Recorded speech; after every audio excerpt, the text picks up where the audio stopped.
This is our King 40 Blaze King. The 40 represents the 40 hours that this wood stove will burn if you give it one good armload full of wood. Before you open it, turn it to 3. That is your warmest setting. That will open it up. Yes, my kids did spill some candle wax back there.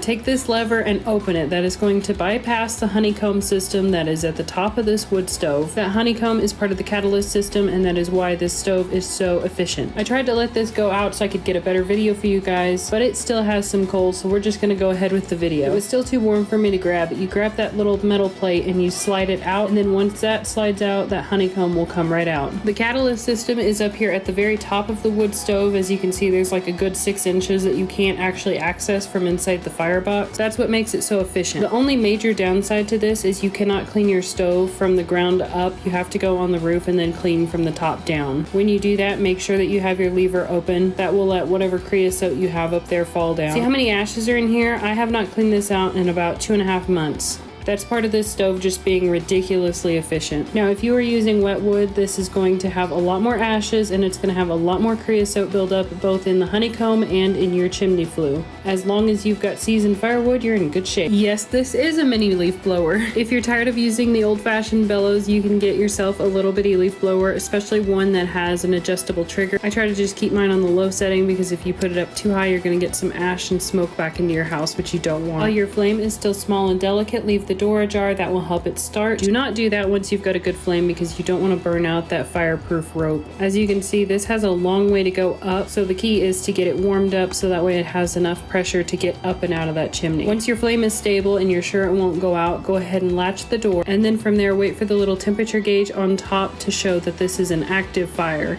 Right now it says inactive. We'll have to come back and check again.